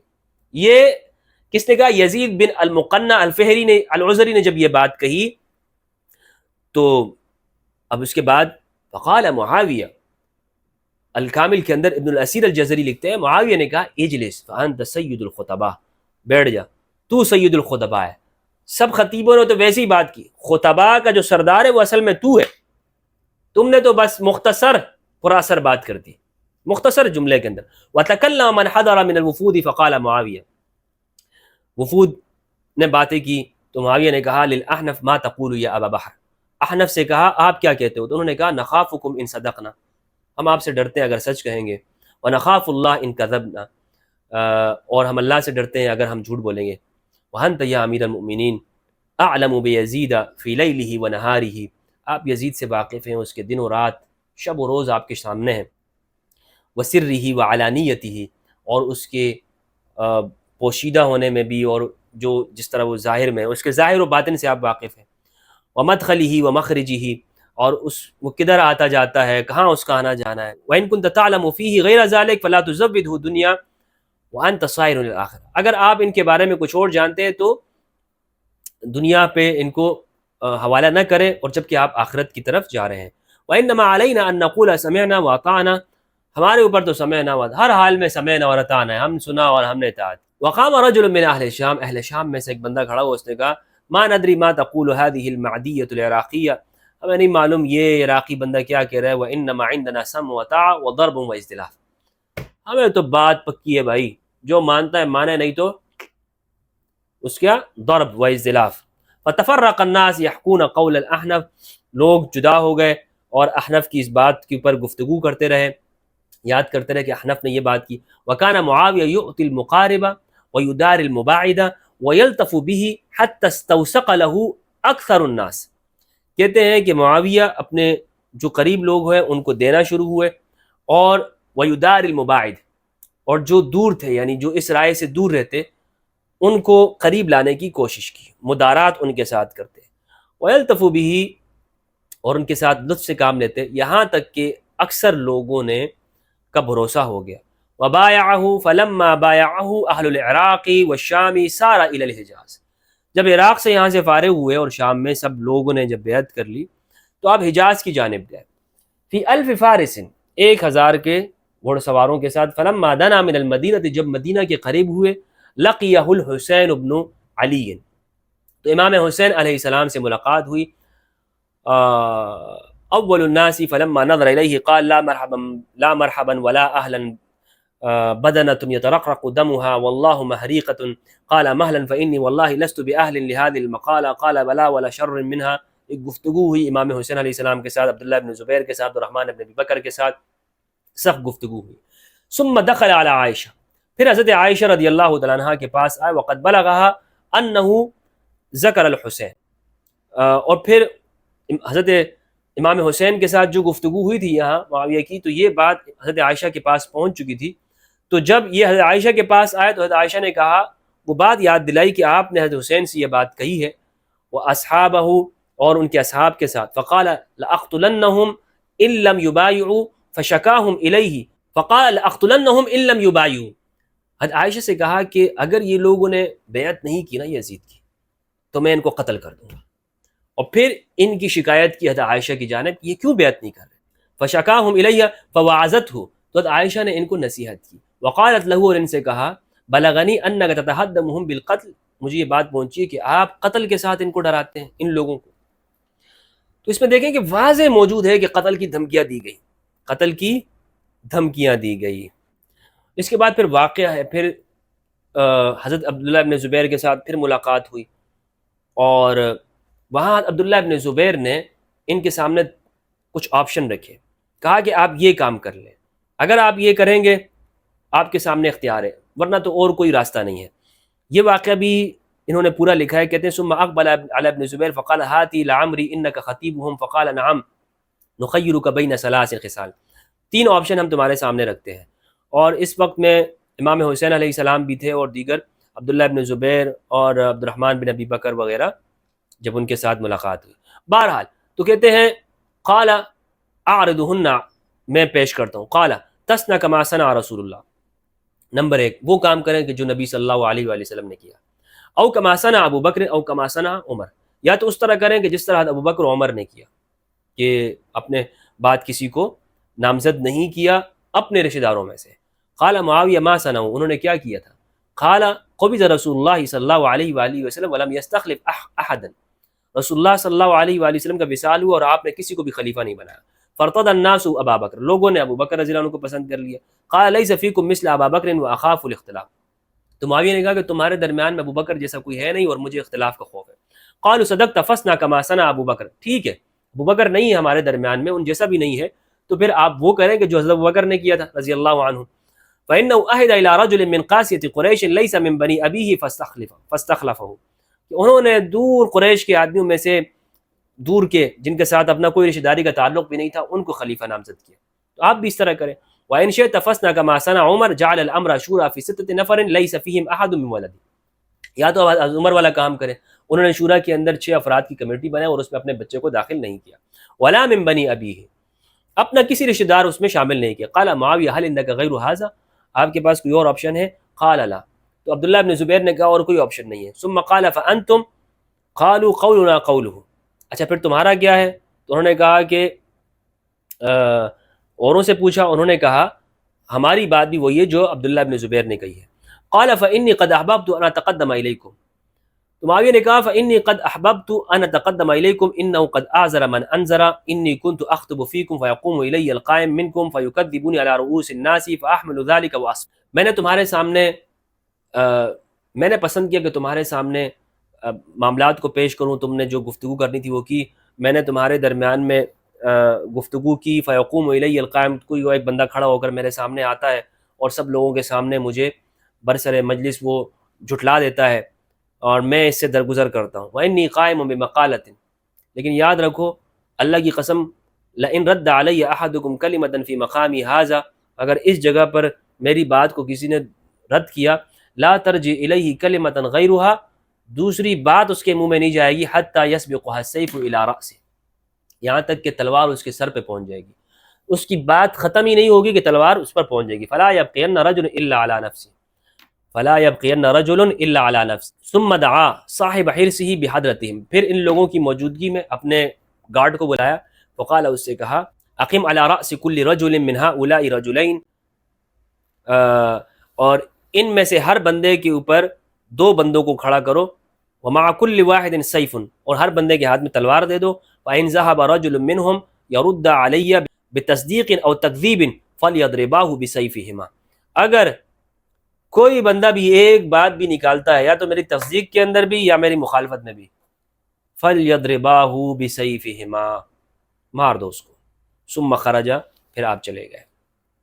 یہ ہے جناب، اچھا صفحہ نمبر 355 کے اوپر، اچھا جب اسی طرح سب لوگوں نے بیعت کر لی، ان حضرات یہ خاموش رہے کیونکہ تلواریں ان کے سر کے اوپر تھی، جب یہ باہر نکلے تو یہ سب کو کہتے رہے، امام حسین علیہ السلام، عبداللہ ابن زبیر، عبد الرحمن ابن ابی بکر، کہ خدا کی قسم ہم نے بیعت نہیں کی ہے، یہ کہتے رہے لوگوں کو، لیکن لوگ کہتے رہے آپ لوگ تو خاموش رہے۔ تو اس کا جواب پھر دیا، صفحہ نمبر 355 میں لکھا ہوا ہے، فقالوا ما منعکم ان تردوا علی الرجل، تمہیں کس بات نے روکا کہ تم ان کو جواب دو، کیوں آپ نے جواب نہیں دیا؟ قالوا، انہوں نے کہا کادنا وخفنا القتل، او بھائی قتل کا خوف تھا، وبایعوا اہل المدینہ، پھر اہل مدینہ نے ان کی بیعت کر لی۔ تو یہ جناب ابن الاسیر الجزری کے اندر جس نے تفصیل دیکھنی ہو، میں نے تفصیل کے ساتھ آپ کے سامنے پیش کر دیا۔ اچھا اب عبداللہ ابن عمر رضی اللہ تعالیٰ عنہ کو دھمکی دینے کی جو بات ہے صحیح بخاری کے اندر ہے، اور ترجمہ بھی سلفی عالم دین مولانا داؤد راز کا میں آپ کے سامنے رکھوں گا تاکہ آپ یہ نہ کہیں کہ ترجمہ میں اپنی جانب سے کر رہا ہوں۔ آج یہ ناسبی بخاری سے ہاتھ اٹھا دیں گے اور صاف اعلان کر دیں گے کہ جناب ہمارا بخاری کے ساتھ کوئی تعلق نہیں ہے، کیونکہ ہم تو ابھی تک یہ کہتے ہیں کہ بخاری اصح الکتب ہے، لیکن اب تو بخاری کے اندر بھی ایسی روایتیں ہمارے نزدیک آ گئی۔ اچھا کوئی یہ نہ کہے کہ جناب میں بخاری کو کس طرح حوالے کے طور پر پیش کر سکتا ہوں جبکہ میرا یہ کہنا ہے کہ اس میں ہر حدیث صحیح نہیں ہے۔ جناب میرے نزدیک تو قرآن مجید ہی معیار ہے اور صحیح روایت، لیکن بات یہ ہے کہ آپ کے نزدیک تو بخاری اصح الکتب ہے نا، اس پر تو کوئی انگلی نہیں اٹھا سکتا نا اس کی کسی روایت کے اوپر، تو اس لیے یہ آپ کے نزدیک ہے، اسی لیے میں آپ کے سامنے پیش کر رہا ہوں۔ صحیح بخاری کی حدیث ہے 4108۔ حدثنی ابراہیم ابن موسیٰ، تفصیل کے ساتھ غور سے سنیے گا، انتہائی اہم ویڈیو، ایک ایک چیز میں آپ کے سامنے ریفرنس کے ساتھ پیش کر رہا ہوں، طویل ہو جائے گی ویڈیو لیکن کوئی بات نہیں ہے، یہ آپ نے اس کو دیکھنا ہے۔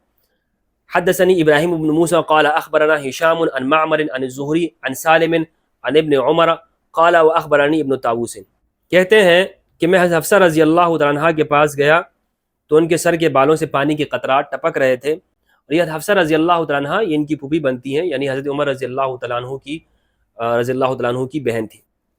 میں نے ان سے کہا کہ تم دیکھتی ہو لوگوں نے کیا کیا؟ قلت قد كان من امر الناس ما ترين، آپ دیکھ رہی ہیں کہ لوگوں نے کیا کیا، فلم يجعل لي من الامر شيء، اور مجھے تو کچھ بھی حکومت نہیں ملی۔ فقالت، تو حضرت حفصہ نے کہا کہ مسلمانوں الحق فانهم ينتظرونك، مسلمانوں کے مجمع میں جاؤ، لوگ تمہارا انتظار کر رہے ہیں۔ واخشى ان يكون في احتباسك عنهم فرقة، اور کہیں ایسا نہ ہو کہ تمہارا موقع پر نہ پہنچنا مزید پھوٹ کا سبب بن جائے۔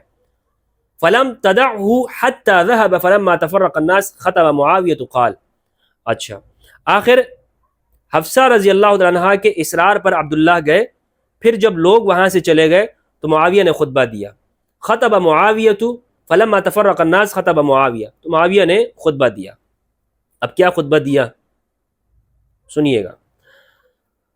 قال من كان يريد ان يتكلم في هذا الامر فليتلي لنا قرنه، اور کہا کہ خلافت کے مسئلے پر جس سے گفتگو کرنی ہو وہ ذرا اپنا سر تو اٹھائے ذرا، ہاں جس نے بات کرنی ہے وہ ذرا سر تو اٹھا کے دیکھے۔ فلیتلی لنا قرنہ، اپنا سر بلند کرے، یعنی کوئی اختلاف کر کے تو دکھائے، کیا مطلب ہے؟ فلنحن احق به منه ومن ابیہ، یقیناً ہم اس سے، اشارہ ابن عمر کی طرف تھا، بریکٹ کے اندر لکھا ہے فلنحن، یہ معاویہ نے جو یہ بات کی، فلنحن احق به منه ومن ابیہ، یقیناً ہم اس سے زیادہ خلافت کے حقدار ہیں اور اس کے باپ سے بھی، یعنی عبداللہ ابن عمر سے زیادہ حقدار ہیں ہم اس سے بھی اور اس کے باپ عمر بن خطاب رضی اللہ تعالیٰ عنہ سے بھی۔ یہ ہے مجمع میں کہا، سب کے سامنے کہا، حضرت عمر رضی اللہ تعالیٰ عنہ سے زیادہ حقدار ہم ہیں خلافت کے، عمر حقدار نہیں تھے۔ اچھا اس پہ سوال کر رہے ہیں کہ جناب یہ کیسے ہو سکتا ہے، یہ روایت کیسے ہو سکتا ہے؟ وہ بھائی بخاری کی روایت ہے، بخاری کی روایت ہے، اصح الکتب بعد کتاب اللہ، صاف کہہ دو میں بخاری کو نہیں مانتا ہوں، انکار کر دو بخاری سے۔ قال حبیب بن مسلمہ، حبیب بن مسلمہ کہتے ہیں ابن عمر سے اس پر کہا فہلا اجبتا، آپ نے وہاں پہ جواب کیوں نہیں دیا؟ جب وہ آپ کے والد کے بارے میں اس طرح سے کہہ رہے تھے، آپ کے بارے میں کہہ رہے تھے، تو آپ کو کچھ بولنا چاہیے تھا۔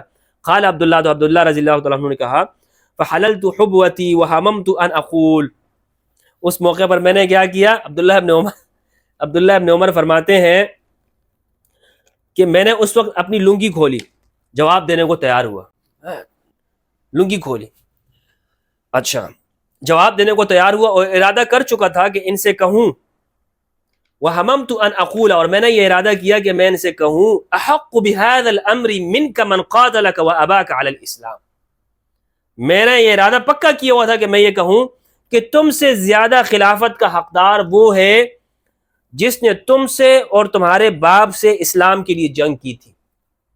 کس نے کہی یہ بات؟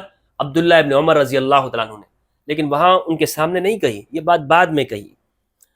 کیوں ایسا کیوں سامنے کیوں نہ کہہ سکے؟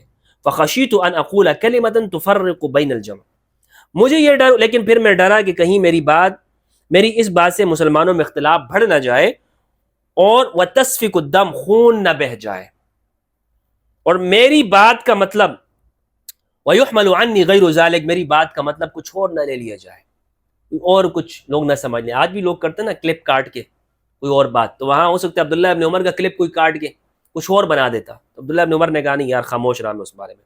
فذکرت ما اعد اللہ فی الجنان، تو میں نے جنت کی نعمتوں کو یاد کیا۔ قال حبیب نے کہا اچھا ہوا آپ محفوظ رہے اور بچا لیے گئے، آفت میں نہیں پڑے، اچھا ہوا۔ تو یہاں پر واضح ترجمہ کرنے والے کیا معلوم عبداللہ ابن عمر کو دھمکی دی گئی، عبداللہ ابن عمر خاموش رہے اور بتایا گیا کہ تم سے اور تمہارے باپ سے زیادہ حقدار ہمیں، اور ہمت ہے تو سر اٹھا کے ذرا قرن، اپنی سینگ تو باہر نکال کے دکھاؤ، سر تو باہر اٹھاؤ ذرا پتہ چل جائے۔ تو عبداللہ ابن عمر نے اس کو کیا سمجھا؟ دھمکی سمجھا، اسی لیے عبداللہ ابن عمر رضی اللہ تعالیٰ عنہ خاموش رہے، اور پھر آگے تابعی کہتے ہیں، حبیب بن مسلمہ کہتے ہیں اچھا ہوا آپ خاموش رہے اور آپ محفوظ رہے، بچ گئے. کیا کہا عربی کے الفاظ ہیں وعصمت، بچ گئے آپ، عصمت. اللہ اکبر. اچھا بھائی، یہ تو تھا بخاری کا. اچھا، اور اسی بات کو، یعنی جو حدیث میں نے آپ کو مولانا داؤد راز سلفی عالم دین کا ترجمہ آپ کے سامنے پیش کیا ہے، اسی حدیث کو شاہ اللہ محدث دہلوی نے اپنی کتاب ازالۃ الخفا، اس سے میں پیش بھی کر چکا ہوں، جلد نمبر 1 صفحہ 115 میں ذکر کیا، بعین ہی اسی چیز کو ذکر کیا، اور یہ بتایا ہے کہ طلقاء کا خلافت کے اندر کوئی حق نہیں ہوتا، طلقاء کا خلافت میں کوئی حق نہیں ہوتا. اور فتح الباری سے، فتح الباری ابن حجر اسقلانی سے یہ بات میں آپ کے سامنے پیش کرتا ہوں کہ حضرت عمر رضی اللہ تعالیٰ عنہ طلقاء کا کوئی حق نہیں سمجھتے تھے خلافت میں. جلد نمبر 23 فتح الباری اور مکتبہ انوار القرآن کتب خانہ، صفحہ نمبر 410 کہتے ہیں ابن حجر اسقلانی حافظ الحدیث امیر المؤمنین فی الحدیث رحمہ اللہ و رضی اللہ عنہ، انہوں نے لکھا ہے 410 پہ حضرت عمر کا یہ قول، اخرجہ ابن سعد، ابن سعد نے نقل کیا ہے، روایت کیا ہے، من طریق عبد الرحمن ابن ابزہ، عبد الرحمن ابن ابزہ کے طریق سے، عن عمر، حضرت عمر کے سے نقل کیا، قال هذا الامر فی اہل بدر، یہ خلافت کا معاملہ یہ بدر میں ہے، ما بقی منہم احد، جب تک کہ ان میں سے کوئی ایک بھی باقی ہے، کسی اور کا کوئی حق نہیں پہنچتا اس میں.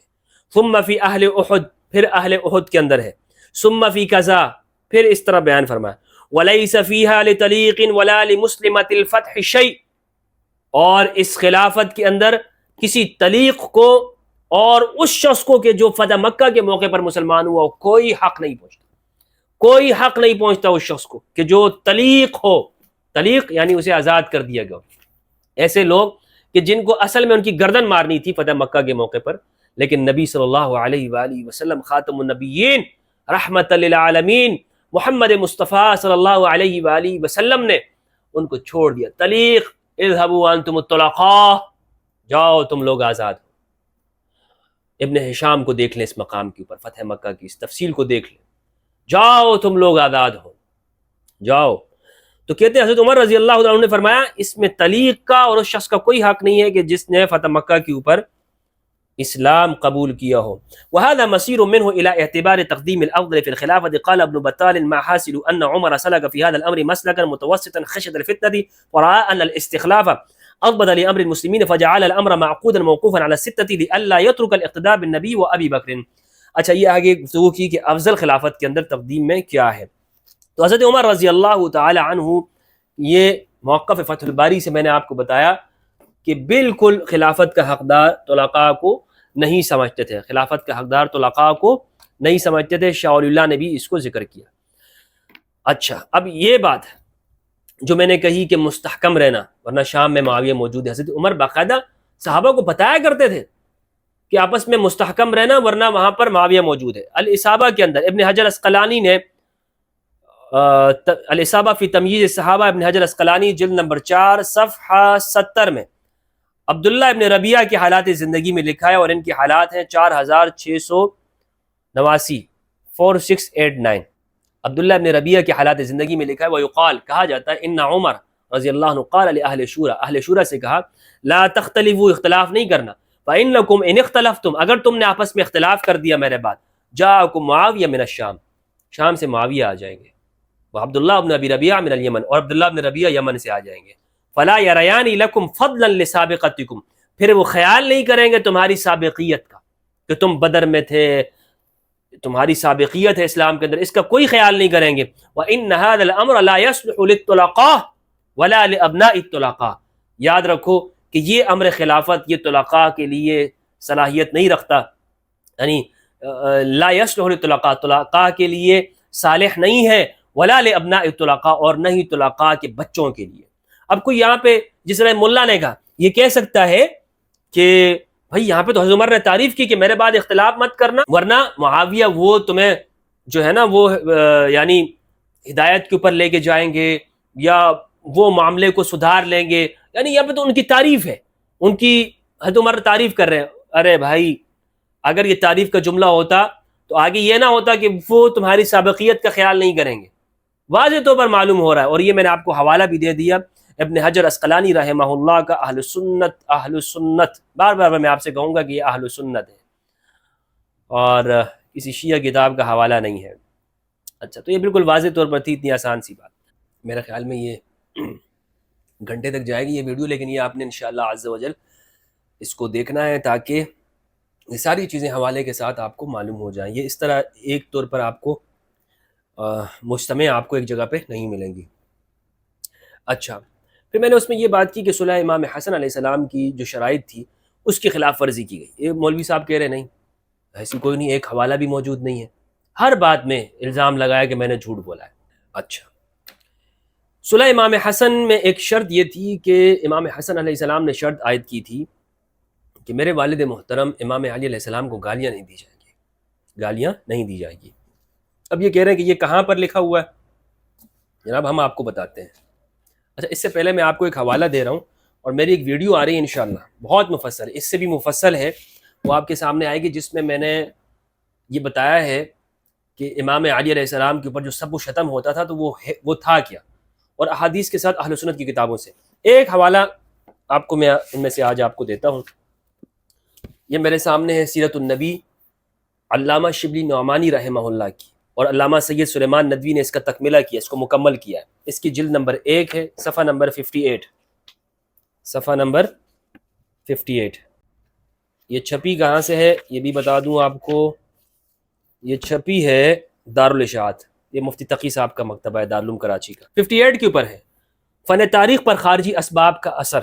اس کو گفتگو کرتے ہوئے علامہ ندوی رحمہ اللہ لکھتے ہیں فن تاریخ و روایت پر جو خارجی اسباب اثر کرتے ہیں ان میں سب سے بڑا قوی اثر حکومت کا ہوتا ہے. اور اس پر میں گفتگو کر چکا ہوں کہ فرقوں کا پیدا ہونا، اپنے زمانے کے حالات پر بھی آپ غور کیا کریں، اور اس پر آپ میری ویڈیو دیکھ سکتے ہیں جو میں نے تاریخ فاطمین مصر کے اوپر گفتگو کی ہے، صلاح الدین ایوبی کے اوپر، کہ حالات کس طرح فرقہ بنانے کے اندر کردار ادا کرتے ہیں. لیکن مسلمانوں کو ہمیشہ اس پر فخر کا موقع حاصل رہے گا کہ ان کا قلم تلوار سے نہیں دبا. الحمدللہ علماء نے جرت دکھائی ہے اور اپنی جانوں کا نذرانہ پیش کیا، لیکن جرت دکھائی. حدیثوں کی تدوین بنو امیہ کے زمانے میں ہوئی، جنہوں نے پورے 90 برس تک سندھ سے ایشیائے کوچک تک اور اندلس تک مساجد جامع میں آل فاطمہ کی توہین کی، اور جمعہ میں برسر منبر حضرت علی پر لعن کہلوایا. سینکڑوں ہزاروں حدیثیں امیر معاویہ کی فضائل میں بنوائی، سینکڑوں ہزاروں احادیثیں. یہ کن کا اعتراف ہے؟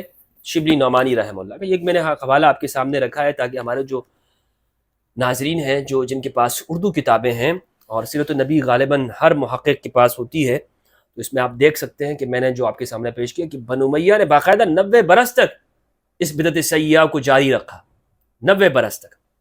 اب البدایہ جلد نمبر 7، البدایہ ابن کثیر الدمشقی کی، الامام الحافظ المؤرخ ابو الفداء اسماعیل ابن کثیر المتوفا 774 ہجری، 701 میں پیدائش ہے اور 774 ہجری میں ان کی وفات ہے. کل عمر ان کی 74 سال ہوئی.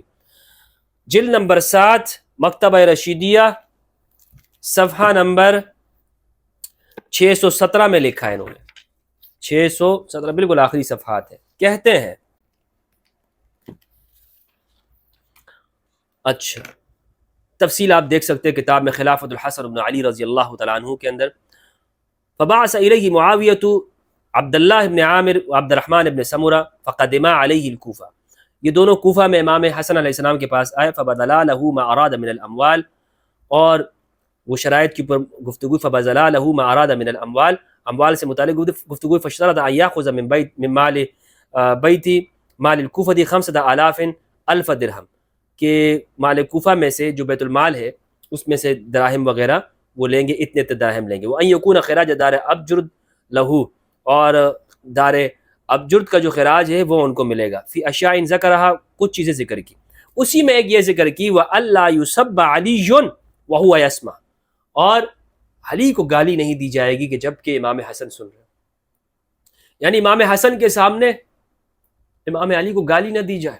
یہ مظلومیت کا عالم ہے، یہ شرائط میں منوائی جا رہی ہے، اور امام حسن صرف اس بات کے لیے کہ اپنے والد کے نام کو گالی نہ سنیں، پوری سلطنت دے رہے ہیں، مسلمانوں کا خون بچا رہے ہیں، علی کو گالی نہیں سن سکتے۔ وَأَلَّا يُسَبَّ عَلِيٌّ، علی کو گالی نہ دی جائے، وَهُوَ يَسْمَعُ، اور وہ سن رہے ہوں۔ فَإِذَا فَعَلَ ذَلِكَ، جب انہوں نے یہ کیا، نَزَلَ عَنِ الْإِمْرَةِ لِمُعَاوِيَةَ، تو اقتدار معاویہ کے حوالے کر دیا، وَيَحْقُنَ الدِّمَاءَ بَيْنَ الْمُسْلِمِينَ۔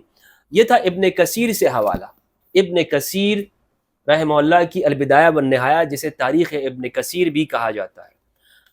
تاریخ طبری اردو کے اندر ہے، اردو بھی میرے پاس، اس سے میں آپ کے سامنے حوالہ دیتا ہوں۔ جلد نمبر 4، صفحہ نمبر 44، صفحہ نمبر 44 کہتے ہیں معاویہ کے ساتھ صلح کی شرطیں یہ تھی کہ حسن کے بیت المال میں جو کچھ ہے وہ سب ان کو دیا جائے، اور علاقہ دار ابجرد کا خراج ان کو ملا کرے، اور ان کے سامنے کوئی حضرت علی کو برا بلا نہ کہے۔ یہ ایک شرط رکھی گئی۔ اب میں نے کہا کہ اس صلح حسن کی خلاف ورزی کی گئی، اس مولوی میں اتنا جرأت نہیں، بلکہ کسی میں اتنی جرأت نہیں ہے کہ وہ اس کو پڑھ سکے، کہ بھائی ان شرائط کو بھی کم از کم پڑھ سکے۔ یہ بھی یہ چھپاتے ہیں، کیونکہ اگر اس کو بیان کریں گے نا تو بات طے ہو جائے گی کہ ہاں گالی دی جاتی تھی، سب کو ختم کیا جاتا تھا، لیکن یہ چھپاتے، یہ انکار ہی کر دیتے ہیں، نہیں ایسی کوئی چیز موجود ہی نہیں ہے، نہیں حسود کی کتابوں میں ایسا کچھ نہیں آیا، تاریخ کی کتابوں میں ایسا کچھ نہیں آیا۔ البدایہ، تاریخ ابن کثیر، اردو میں بھی اگر آپ کے پاس ہے تو آپ یہ دیکھ سکتے ہیں، اور انٹرنیٹ کے اوپر بھی اویلیبل ہے۔ اب میں آپ کو تفصیل اس کی الکامل فی تاریخ ابن اسیر الجزری رحمہ اللہ کی، یہ ابن کثیر ہیں البدایہ والنہایہ والے، اور ابن اسیر جنہوں نے اسط الغابہ لکھا، یہ محدث بھی ہیں اور مؤرخ بھی ہیں، انہوں نے لکھا ہے جلد نمبر 3 صفحہ 272 سے کچھ چیزیں آپ کے سامنے پیش کرتا ہوں، بالکل واضح، 272 صفحہ نمبر 272۔ اچھا، سن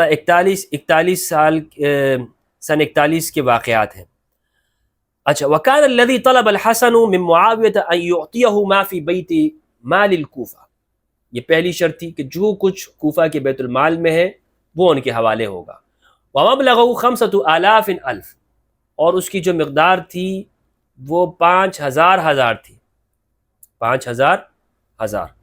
وَخِرَاجُ دَارِ أَبْجُرْد مِن فارس، اور دار ابجرد کا جو خراج تھا وہ بھی ان کے حوالے ہوگا۔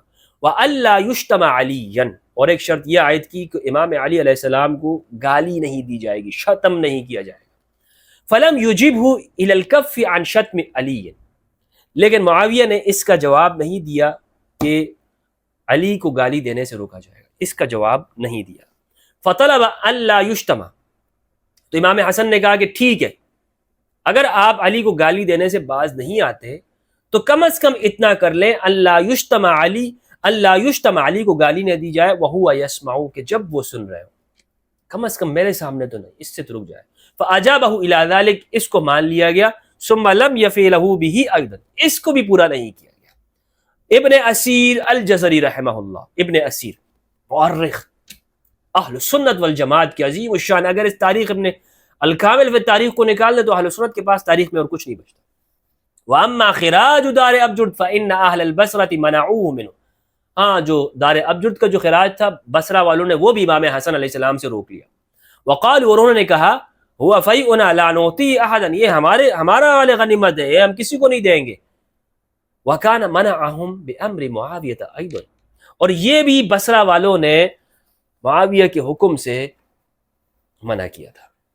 بابا میں آپ کو بتا رہا ہوں، ہر چیز حوالے کے ساتھ پیش کر رہا ہوں۔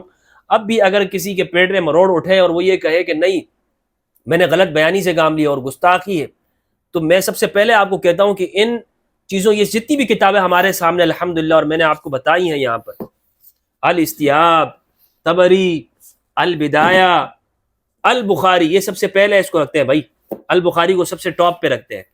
یہ فتح الباری، یہ اس کے ساتھ ہے، اس کی شرح ہے۔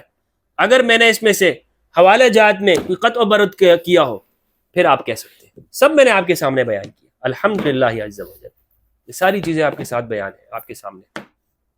سیر اعلام النبلاء ذہبی کی، اور اول مفتی محمد شفیع رحمہ اللہ کی شہید کربلا، وہ میں نے آپ کو بتایا۔ اللہ اکبر، اللہ اکبر۔ اب کوئی کہہ سکتا ہے کہ یہ سب گفتگو کرنے کا کیا فائدہ ہے؟ یہ گفتگو کرنے کا فائدہ اس لیے کہ جب ناصبی وہ امام علی علیہ السلام کی شان میں توہین کرتے ہیں اور وہ کہتے ہیں نہیں سب برابر ہیں، جب تم کسی کے ساتھ علی کو برابر بھی کرو گے تو یہ علی کی توہین ہے. اور پھر طلقاء کے ساتھ کہ حضرت عمر رضی اللہ عنہ کہتے ہیں کہ ان کا خلافت میں کوئی حق نہیں ہے.